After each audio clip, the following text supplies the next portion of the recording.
सभी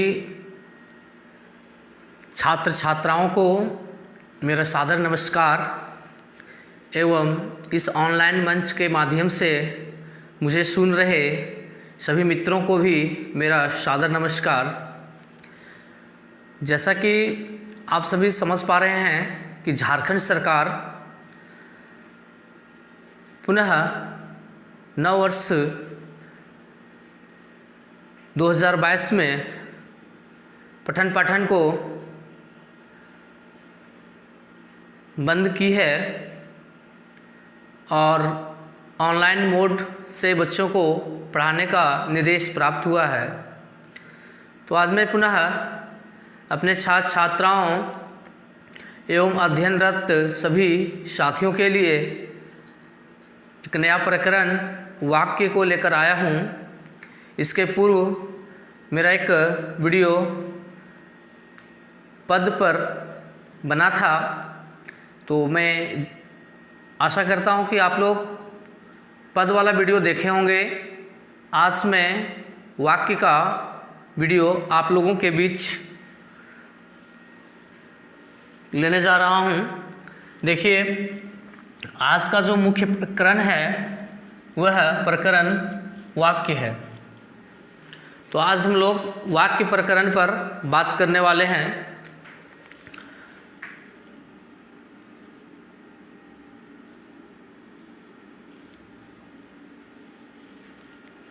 देखिए, जिस प्रकरण पर हम लोग बात करने वाले हैं वह वाक्य है। और चलिए सबसे पहले मैं बताते चलूं कि हिंदी व्याकरण में या किसी भी भाषा के व्याकरण में मुख्य रूप से हम उसे 3 स्तर पर अध्ययन करते हैं, जैसे वर्ण, शब्द और वाक्य। व्याकरण का अध्ययन हम 3 स्तर पर करते हैं, वर्ण, शब्द और वाक्य। तो आज हम सबसे बड़ी इकाई, भाषा की सबसे बड़ी इकाई वाक्य को पढ़ेंगे और बड़ा ही विस्तार से पढ़ेंगे। तो सबसे पहले हम बात करेंगे वाक्य के बारे में। वाक्य क्या है? तो वाक्य है आखिर क्या? तो वाक्य क्या है? तो हम देखे थे कि जब किसी शब्द का प्रयोग वाक्य में करते हैं तो वह शब्द पद कहलाता है। अर्थात शब्द जब वाक्य में आते हैं, शब्द जब वाक्य में आते हैं तो ये शब्द पद के नाम से जाने जाते हैं। अर्थात शब्दों का प्रयोग जब वाक्य में कर दिया जाता है तो ये पद के नाम से जाने जाते हैं। अब पद से ही समझिए कि वाक्य बनते हैं। तो वाक्य किसे कहेंगे? तो वाक्य जो है पदों का समूह होता है, पदों का समूह, पदों का समूह होता है। तो पदों के ऐसे समूह जो किसी की भावना को, किसी के विचार को प्रकट कर सके, उसे हम वाक्य कहते हैं। अर्थात पदों के ऐसे समूह जो हमारी अभिव्यक्ति में हमारे विचार को, हमारे भाव को स्पष्ट कर सके, स्पष्ट रूप से अभिव्यक्त कर सके, वह पद समूह वाक्य कहलाता है। अर्थात यूँ कहें कि ऐसे पद समूह, ऐसे पद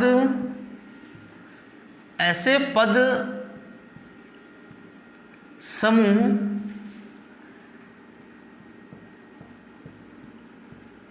जिससे भावों की संपूर्ण अभिव्यक्ति हो वाक्य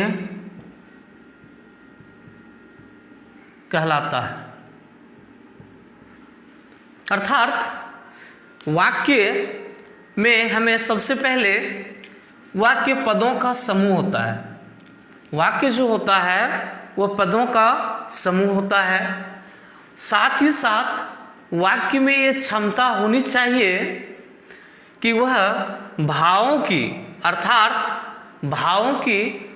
आप कहना क्या चाहते हैं, आप सामने वालों को क्या कहना चाह रहे हैं, आप जिससे बात करते हैं उससे क्या कहना चाह रहे हैं। तो ये जो आप कहना चाह रहे हैं अगर उसकी अभिव्यक्ति हो, अर्थात वो चीज़ पता चले, अर्थात अभिव्यक्ति हो मतलब सामने वाला को आप जो कहना चाह रहे हैं और अगर सामने वाला उस चीज़ को समझ पा रहा है तो समझिए कि आप उसे एक वाक्य में व्यक्त कर पा रहे हैं। देखिए, आपके संपूर्ण भाव को व्यक्त करने की क्षमता सिर्फ और सिर्फ वाक्य में होती है। वाक्य में कैसे होती है? जैसे मान लो कि हमें प्यास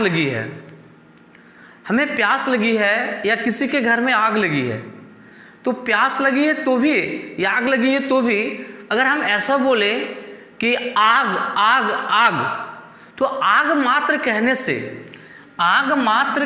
से अर्थात एक शब्द के कहने से, आग मात्र कहने से सामने वाला को ये स्पष्ट नहीं हो पा रहा है कि क्या हुआ है, अर्थात उसको आग चाहिए या किसी के घर में आग लगी है या आग बुझ गई है, ये पता नहीं चल पा रहा है।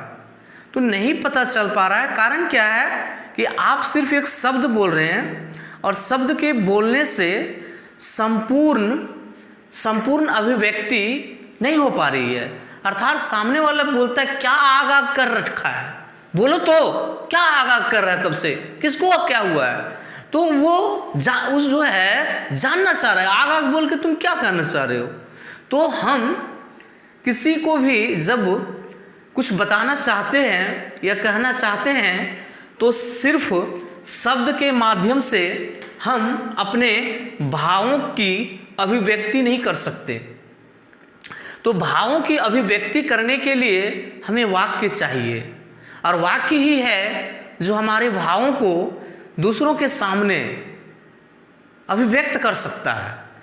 अर्थात वाक्य में दो चीज़ है कि वाक्य पदों का समूह है और ये हमारे संपूर्ण भाव को क्या करता है, प्रकट करता है। किसके सामने? किसी सामने वाले के सामने। अगर हम चिट्ठी पत्री के माध्यम से भी लिखते हैं, अगर किसी के बारे में कुछ लिखना हो, कुछ शब्द लिख दो, आग, पानी, खिलौना, मोटर, गाड़ी, ऐसे लिख के भेज दो। कहेगा क्या लिख के भेजा है, लगता है शब्दों की कोई लिस्ट मंगाया है क्या, कोई मार्केटिंग वगैरह करना है क्या। लेकिन उसके अगर हम उसके बारे में बोलाना चाहिए, फलाने के घर में आग लग गई, पानी वाला नहीं आया, उसका खिलौना चोरी हो गई। तो कहने का मतलब है कि इस प्रकार से हम शब्दों से किसी भी भाव को व्यक्त नहीं कर सकते हैं। तो मुझे आशा है कि आप वाक्य की परिभाषा, वाक्य के बारे में समझ पाए होंगे कि ऐसे पद समूह जिससे भावों की संपूर्ण अभिव्यक्ति हो वाक्य कहलाता है। चलिए आगे हम लोग बात करते हैं।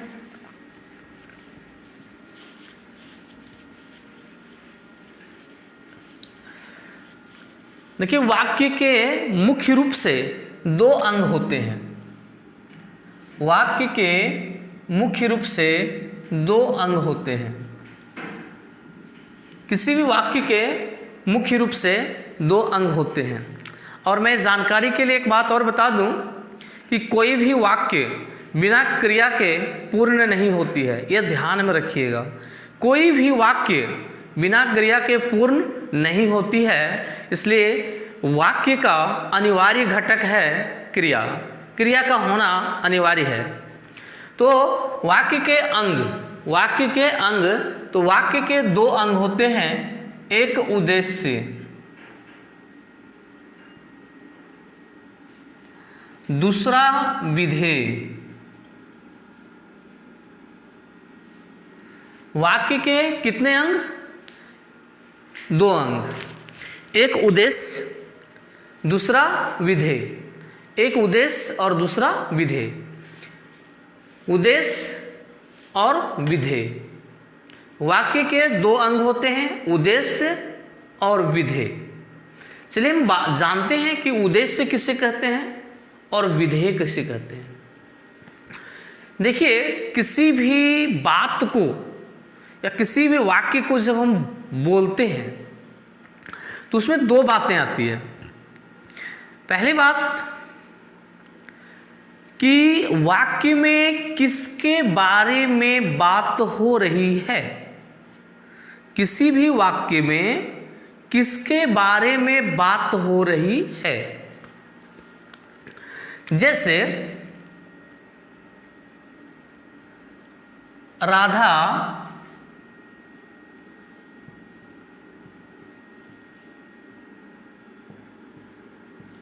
पढ़ती है। यहां पर इस वाक्य को, छोटा सा वाक्य को देखते हैं कि राधा पढ़ती है। आप बता पाएंगे क्या कि इस वाक्य के माध्यम से किसके बारे में बात कही जा रही है? किसके बारे में बात कही जा रही है? अब जरा बताइए, कमेंट में बताइए कि बात किसके बारे में कही जा रही है। तो निश्चित तौर पर आप कहेंगे कि यहाँ जो भी वाक्य में बात कही जा रही है वो राधा के बारे में कही जा रही है। राधा पढ़ती है। कौन पढ़ती है? राधा। कौन पढ़ती है? राधा। तो इस वाक्य में जो बात कही जा रही है वो किसके बारे में कही जा रही है? राधा के बारे में। अर्थात किसी भी वाक्य में जिसके विषय में कुछ कहा जाए तो यहां पर किसके विषय में कहा जा रहा है? राधा के विषय में। ठीक है, तो जिसके विषय में कुछ कहा जाए वो वाक्य का उद्देश्य कहलाता है।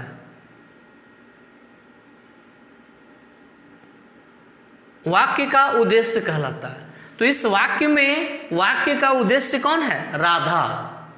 अब बताओ कि राधा के बारे में क्या कहा जा रहा है? तो राधा के बारे में कहा जा रहा है, क्या कहा जा रहा है? पढ़ती है। राधा के बारे में क्या कहा जा रहा है? पढ़ती है। तो राधा के बारे में जो कहा जा रहा है वो क्या है? पढ़ती है। और ये जो है उस वाक्य का विधेय कहलाता है।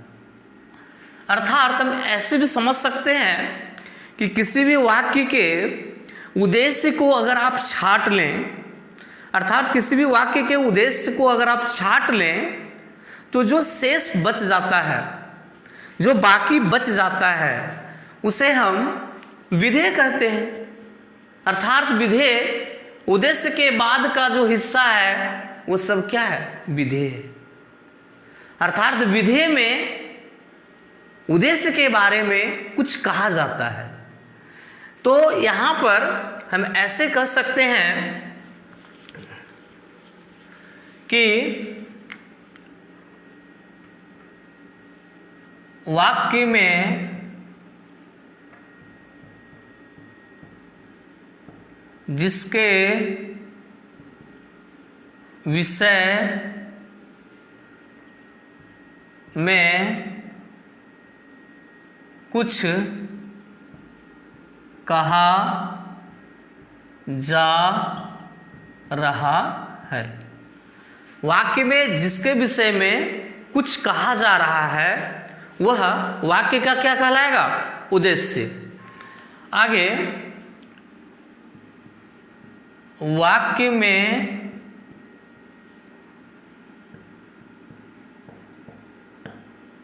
उद्देश्य के विषय में जो कहा जा रहा है, यानी जो कहा जा रहा है, ध्यान दीजिएगा, जो कहा जा रहा है वह बात, वह सभी बातें ये कहलाएगा। यानी उद्देश्य के विषय में जो कहा जा रहा है, यानी जो कहा जाए वह विधेय कहलाएगा। तो परीक्षा में ये पूछ लिया जाता है कि वाक्य के मुख्य रूप से कितने अंग होते हैं। तो वाक्य के मुख्य रूप से हम देखते हैं कि दो अंग होते हैं, एक उद्देश्य और दूसरा विधेय। चलिए अब हम एक एक करके देखते हैं कि वाक्य में उद्देश्य और विधेय कौन कौन हो सकते हैं।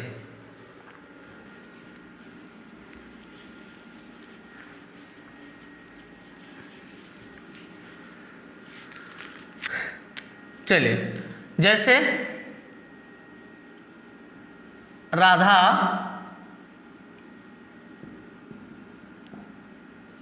पुस्तक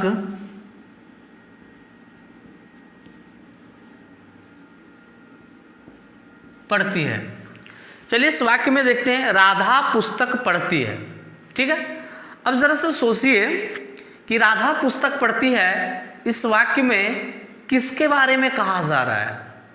तो एक चीज और ध्यान रखिए कि उद्देश्य को कर्ता भी कहते हैं, उद्देश्य को कर्ता भी कहते हैं। तो अगर वाक्य में आपको कर्ता पकड़ना है यानी उद्देश्य पकड़ना है, यानी किसके बारे में कहा जा रहा है, ये अगर पकड़ना है तो सोचिए पहले, राधा पुस्तक पढ़ती है, किसके बारे में कहा जा रहा है, राधा के बारे में। चलिए नहीं जान पा रहे कोई बात नहीं, मैं आगे ट्रिक बताता हूं। देखिए यहां पर देखिएगा कि एक क्रिया है, ठीक है, क्या है, क्रिया है। तो अगर क्रियापद के साथ अगर कौन का प्रश्न कर दो, कौन का प्रश्न करते हैं। अब जैसे करें, कौन पढ़ती है, गौर से सुनिएगा, कौन पढ़ती है, आंसर क्या आएगा, राधा। आंसर क्या आएगा, राधा। अगर ऐसे कर ले क्वेश्चन, कौन, उसके बाद क्रिया लगा दीजिएगा, पढ़ती है, ऐसे राधा पुस्तक पढ़ती है। अब प्रश्न करना है कौन लगा करके, कौन पढ़ती है, आंसर इसका आएगा राधा। और ये राधा ही इस वाक्य का क्या है, उद्देश्य है। राधा इस वाक्य का उद्देश्य है। अब बताओ, जब इस वाक्य से राधा निकल गई, ठीक है, इस वाक्य से राधा निकल गई तो शेष क्या बच गया, राधा के बारे में क्या कहा गया, राधा के बारे में क्या कहा गया, पुस्तक पढ़ती है। क्या कहा गया, पुस्तक पढ़ती है।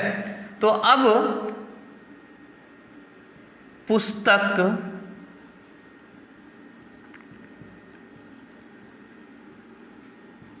पढ़ती है, ये जो है ये आपका क्या हो जाएगा,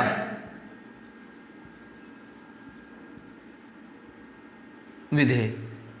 क्या हो जाएगा, विधेय। तो उद्देश्य जब भी पकड़ना हो, उद्देश्य या कर्ता जब भी पकड़ना हो तो आप कौन का प्रश्न लगा देंगे, किसके साथ, क्रिया के साथ। ठीक है, तो कौन पढ़ती है, आंसर जो भी मिले वही है आपका उद्देश्य, वही है आपका वाक्य का कर्ता। तो आंसर आता है राधा, और राधा उस वाक्य का क्या है, उद्देश्य है, क्या है, कर्ता है। और पुस्तक पढ़ती है जो बच गया वो क्या हो जाएगा, विधेय। चलिए आगे बढ़ते हैं।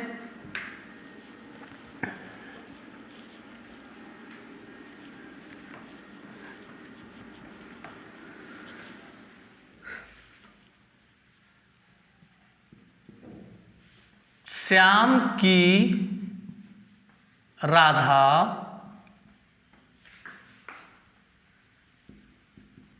पुस्तक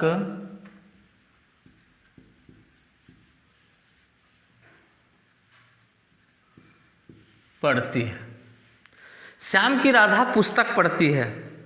अब जरा से सोचिए कि इस वाक्य में मैं फिर से बात करता हूं कि कौन पढ़ती है, तो यहां पर प्रश्न है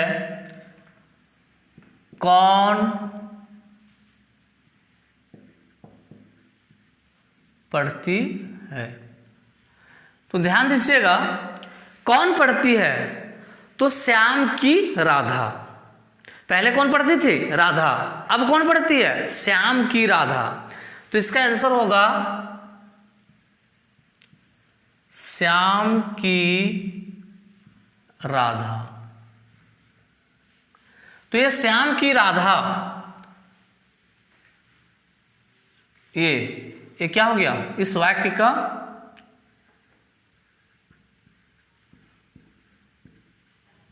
उद्देश्य या इस वाक्य का कर्ता। ठीक है, श्याम की राधा। चलिए थोड़ा सा इस पर बात करते हैं हम लोग कि देखिए कि किसी भी वाक्य का जो है, वाक्य का, अच्छा थोड़ा सा इसमें और इसका विधेय देख लेते हैं। ये हो गया उद्देश्य। अब विधेय कौन हो जाएगा? जो आपका बच गया, जो ये बच गया आपका, ये क्या हो जाएगा? आपका विधेय हो जाएगा। चलिए इसको, ये आपका विधेय हो जाएगा। ठीक है, तो यहां पर पुस्तक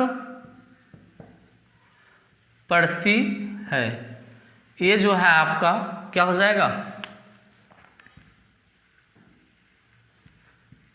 विधेय।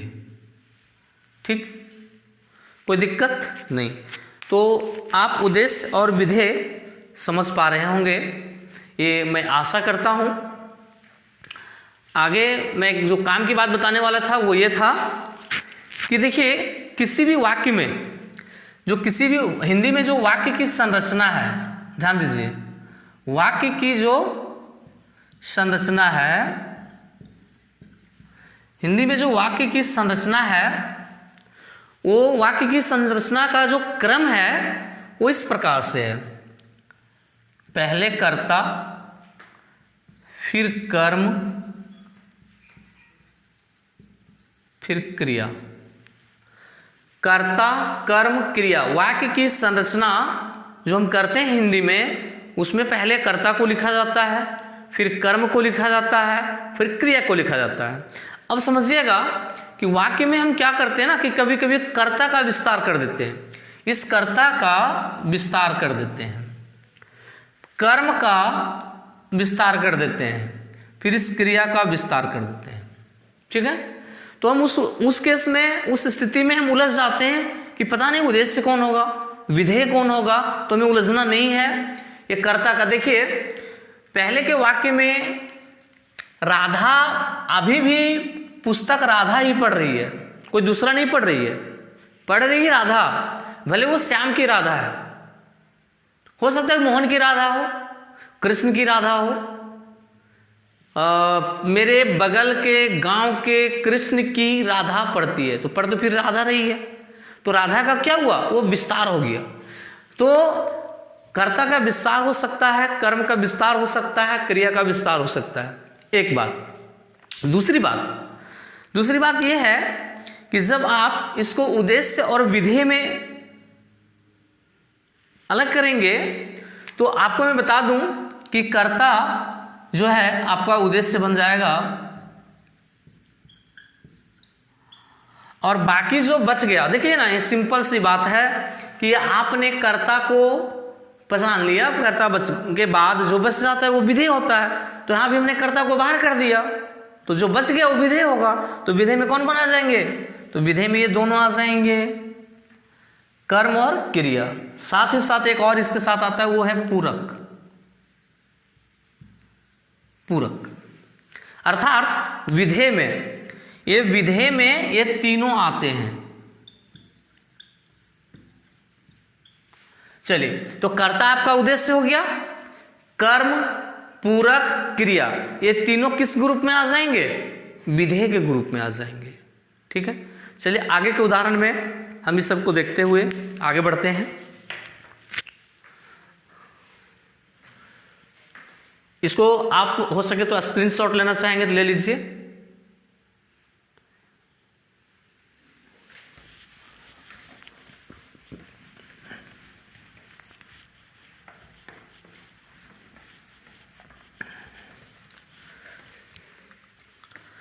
चलिए, अरे बार बार राधा राधा लिख के हम लोग भी बोर हो रहे हैं यार, छोड़ो, राधा घटाते हैं, दूसरे को लाते हैं, ठीक है। चलिए यहाँ ले आते हैं, किसको ले आवे, चलो कविता को ले आते हैं। गड़बड़ा जाएगा मामला, छोड़ो, किसी और को ले आओ। ले आते हैं, संगीता को ले आते हैं, चलो ठीक है। संगीता रोटी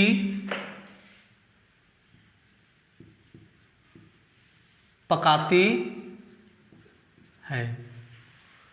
संगीता रोटी पकाती है। चलिए आगे बढ़ाते हैं इसको।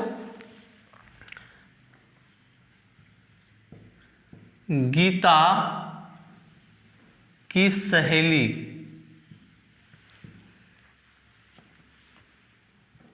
गीता की सहेली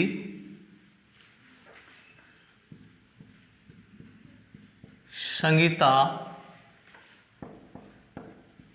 रोटी पकाती है। गीता की सहेली संगीता रोटी पकाती है। उसके बाद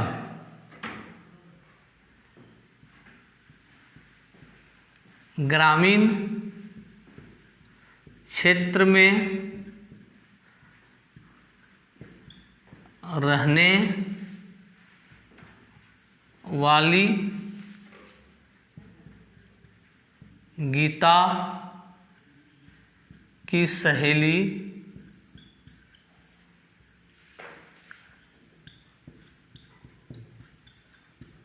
संगीता रोटी पकाती है। ग्रामीण क्षेत्र में रहने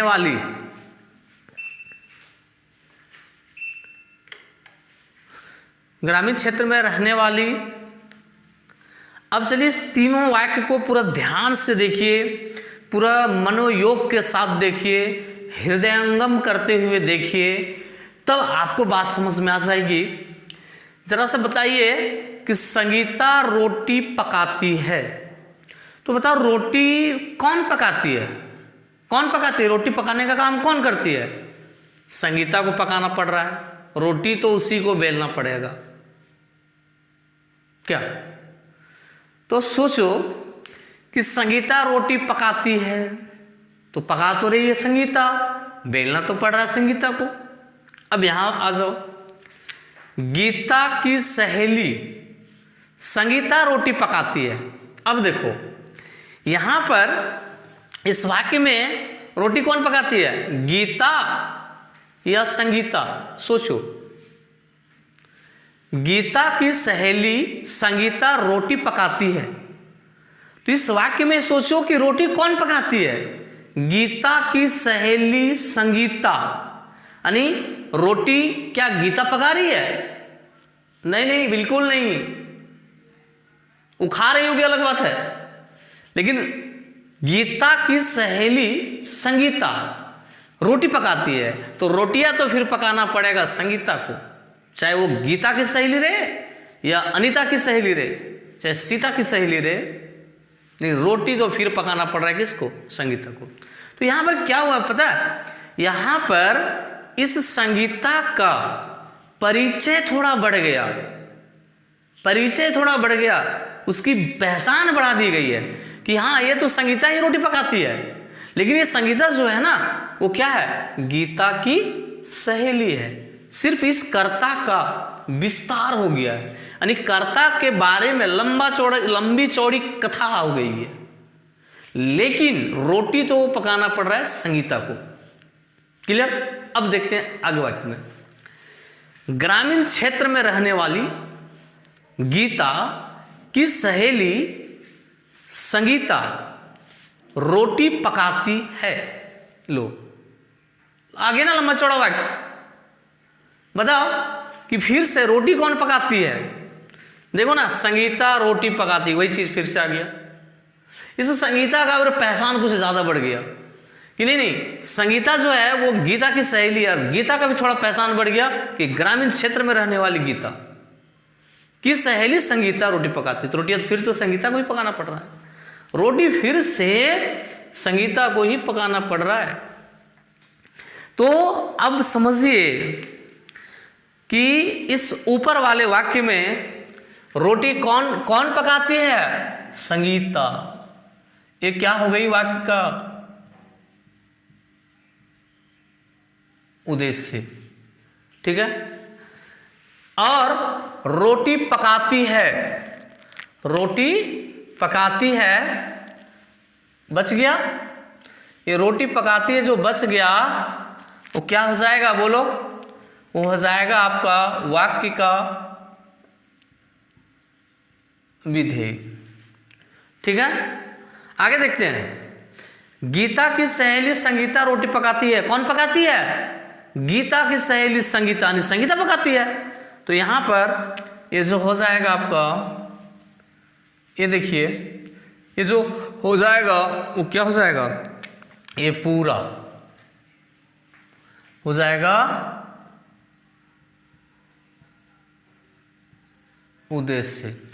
कभी कभी प्रश्न पूछ लिया जाता है, ऑप्शन दे दिया जाएगा। अच्छा चलिए आगे बात करेंगे इसमें। और शेष जो बच गया आपका रोटी पकाती है, वही तो है, रोटी पकाती है, क्या हो जाएगा? विधेय। फिर से यहां से देख लो,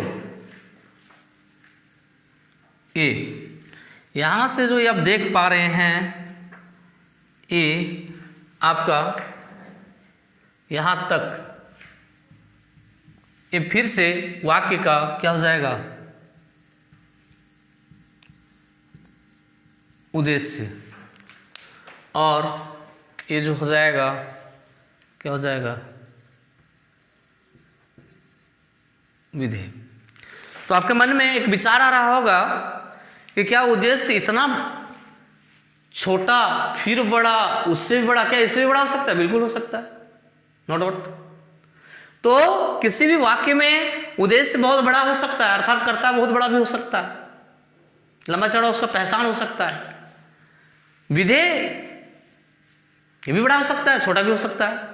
तुम्हें बड़ा और छोटा पर नहीं जाना है, ये देखना है कि वाक्य में कौन क्या कर रहा है, अर्थात किसके बारे में क्या कहा जा रहा है, और क्या कहा जा रहा है वो विधेय, और जिसके बारे में कहा जा रहा है वो उद्देश्य हो गया। सिंपल सी बात है। चलिए ठीक, चलिए आगे के उदाहरण में देखते हैं।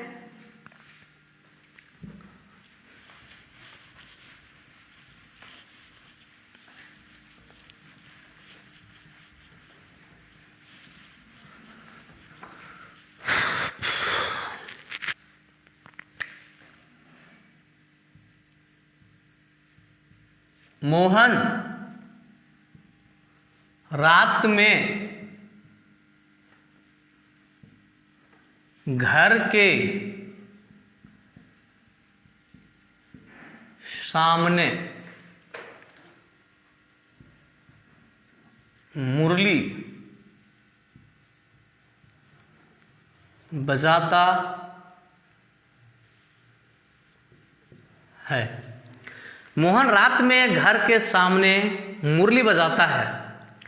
अब प्रश्न है, क्रिया यहां है, देखो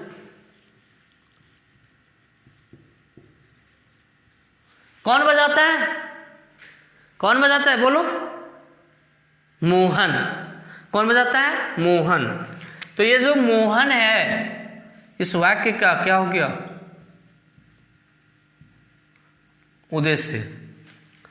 अब बच गया जो आपका ये जो पूरा बच गया आपका, ये हो गया क्या? वाक्य का विधेय। तो मैं आशा करता हूं कि आप किसी भी वाक्य में उसके उद्देश्य को, उसके विधेय को ढंग से पहचान पाएंगे और उसे अलग करके लिख पाएंगे। चलिए आज के क्लास में इतना ही। अगले क्लास में हम वाक्य के प्रकार पर बात करेंगे अर्थ के आधार पर वाक्य के भेद, रचना के आधार पर वाक्य के भेद, प्रयोग के आधार पर वाक्य के भेद। हमें वाक्य के 3 प्रकार से भेद पढ़ने हैं। पहला अर्थ के आधार पर, दूसरा रचना के आधार पर, तीसरा प्रयोग के आधार पर। और मैं इसे आगे जारी रखूँगा और समझाने का प्रयास करूँगा। आप घर में पूरी शिद्दत के साथ, मनोयोग के साथ, हृदयंगम करते हुए जो है आप घर में पढ़ेंगे और ऐसे बहुत सारे उदाहरण लेकर इस पर अभ्यास करेंगे। जो भी प्रश्न आपसे नहीं बने, जिसमें दिक्कत हो, आप हमारे Telegram channel target with Triloki sir, YouTube channel target with Triloki sir, दोनों को सब्सक्राइब कर लें। आप हमें टेलीग्राम के माध्यम से अपने प्रश्न को भेजें, मैं उसे ठीक करके उसे विस्तृत रूप से उसकी व्याख्या करके भेज दूंगा। चलिए, धन्यवाद। राम सलाम, झारखंडी जोहार।